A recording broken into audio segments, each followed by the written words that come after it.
શરદ ઋતુની અંદર ખીલેલા કમળના પુષ્પો અને કમળના પુષ્પના જે પત્ર હોય એ પત્રરૂપી નેત્ર, અને એ નેત્રથી આજે આપે અમારો વધ કર્યો છે.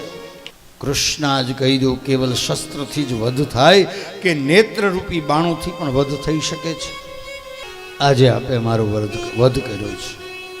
અને જો આમ જ મારવા હતા તો ત્રીજી ગોપીએ કહ્યું તો પછી અમને બચાવ્યા શું કામ? વિષ જલાપ્ય યાદ વ્યાલ રાક્ષસાદ, યમુનાજીના વિષૈલા જળથી, અસુરોથી, રાક્ષસોથી ઇન્દ્રએ વરસાદ વરસાવ્યો, એનાથી દાવાનળ લાગ્યો, એનાથી એમને બચાવ્યા. અને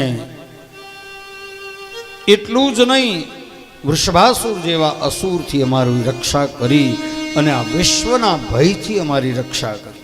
તમે કેવલ નંદ નંદન કે યશોદાનંદન નથી, પણ બ્રહ્માજીના કહેવાથી આપનું આ પૃથ્વી પર અવતર થયું છે ને. કેવા છો તમે? અખિલ દેહી નામ અંતરાત્મ દ્રવ.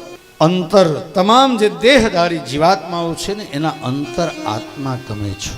હા, અને વાત એ સાચી છે. ભગવાને કહ્યું છે ને, અહમ વૈશ્વાનરો ભૂત્વા પ્રાણીનામ દેહમાં. તમામ પ્રાણીઓના દેહમાં ભગવાનનો નિવાસ છે.